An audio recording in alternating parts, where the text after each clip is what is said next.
Our story begins in 753 BC with twin brothers, Romulus and Remus. Legend says they were raised by a she-wolf. They decided to build a city. They argued over where to build it. Romulus killed Remus and named the city Rome after himself. This is how Rome began. Rome expanded its power through military strength and clever tactics. The Roman legions, known for their rigorous training and discipline, were a formidable force on the battlefield. Their ability to adapt and innovate in warfare set them apart from their adversaries. From the early days of the Roman Republic, the soldiers were trained to fight in various formations, making them versatile and effective in different combat scenarios.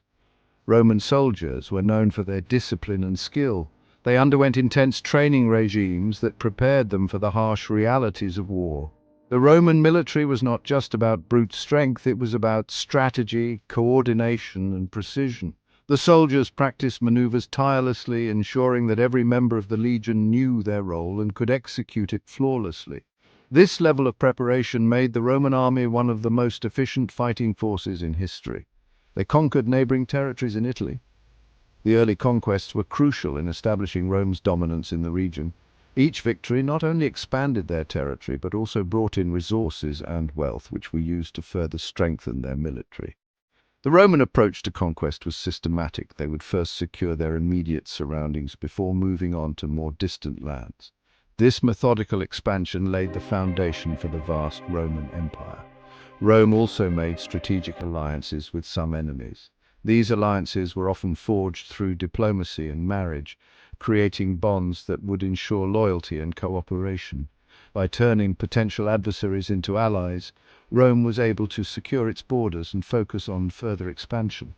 These alliances were not just temporary measures, they were integral to Rome's long-term strategy of maintaining control over its vast territories. This helped them to gain more power and influence. The Roman Senate played a crucial role in these diplomatic efforts, negotiating terms and ensuring that alliances were beneficial to Rome. The combination of military might and diplomatic skill allowed Rome to expand its influence far beyond the Italian peninsula. The leaders of Rome were master strategists, always looking for ways to strengthen their position and secure their legacy. Rome's expansion brought it into conflict with Carthage, a powerful city-state in North Africa. Carthage was a formidable opponent with a strong navy and extensive trade networks. The rivalry between Rome and Carthage was inevitable as both powers sought to dominate the Mediterranean region. The tension between the two city-states eventually erupted into a series of conflicts known as the Punic Wars. The Punic Wars, a series of 3 wars against Carthage, tested Rome's might. These wars were some of the most significant conflicts of the ancient world, involving massive armies and complex strategies. The First Punic War was primarily a naval conflict, while the second saw the famous Carthaginian general Hannibal crossing the Alps to invade Italy. The third and final Punic War resulted in the complete destruction of Carthage, cementing Rome's dominance. Rome emerged victorious, becoming the dominant power in the Mediterranean. The victory over Carthage marked a turning point in Roman history, as it allowed Rome to expand its influence across the Mediterranean basin. The Roman navy, which had been built up during the Punic Wars, now controlled the seas, ensuring safe passage for trade and military expeditions. The triumphs of Rome were celebrated with grand parades and monuments, symbolizing the might and glory of the Roman Empire. The Roman Republic transitioned into the Roman Empire under Augustus, the first Roman emperor. His reign marked the beginning of the Pax Romana. This was a period of unprecedented peace and prosperity that lasted for over 200 years. During the Pax Romana, the Roman Empire flourished, trade flowed freely, and Roman culture spread throughout the empire. Great works of art, literature, and architecture were created. The Romans built roads, aqueducts, and public buildings that still stand today. Despite its success, the Roman Empire faced internal problems. Corruption became widespread in government. Emperors died young or were assassinated. This led to instability and power struggles. The empire also faced economic troubles. Wars had drained the treasury and inflation became a problem. The gap between the rich and poor grew wider. These internal problems weakened the empire from within. As Rome weakened internally, it faced growing threats from outside. Tribes from beyond the empire's borders, often called barbarians by the Romans, began to put pressure on the empire's frontiers. These tribes, including the Goths, Vandals, and Huns, were driven by various factors, including climate change and the search for new lands. They posed a significant military challenge to the Roman Empire, which was already struggling to maintain its vast territories. To cope with the growing threats, the Roman Empire was divided into two halves, the Western Roman Empire and the Eastern Roman Empire. This monumental decision was made in 285 AD by Emperor Diocletian, who believed that the vast expanse of the empire had become too unwieldy for a single ruler to manage effectively. By splitting the empire, Diocletian hoped to create a more efficient administrative system, with each half governed by its own emperor. This division was intended to make the empire easier to manage. The Western Roman Empire, with its capital in Rome, and the Eastern Roman Empire, with its capital in Byzantium, later known as Constantinople, were each given their own administrative structures and military defenses. The idea was that by having two emperors, the empire could respond more swiftly to external threats and internal issues. However, it ultimately weakened the empire further.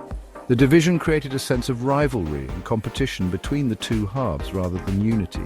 Resources were often unevenly distributed, and the Western Roman Empire in particular struggled with economic difficulties and a declining population. The once mighty legions of Rome found themselves stretched thin, unable to defend the vast borders effectively. The Western Roman Empire, with its capital in Rome, faced the brunt of the barbarian invasions. Germanic tribes such as the Visigoths, Vandals, and Ostrogoths took advantage of the weakened state of the Western Empire. In 410 AD, the Visigoths famously sacked Rome, sending shockwaves throughout the empire and marking a significant turning point in its decline. In 476 AD, the last Roman emperor in the West, Romulus Augustus, was deposed by a Germanic general named Odoacer. This event is often seen as the final nail in the coffin for the Western Roman Empire. Odoacer declared himself the ruler of Italy, and the Western Roman Empire ceased to exist as a political entity. The Eastern Roman Empire, however, continued to thrive for nearly 1,000 more years, becoming known as the Byzantine Empire. This event is traditionally considered the fall of the Western Roman Empire. The fall of Rome in 476 AD marked the end of ancient Rome's dominance and the beginning of the Middle Ages in Europe.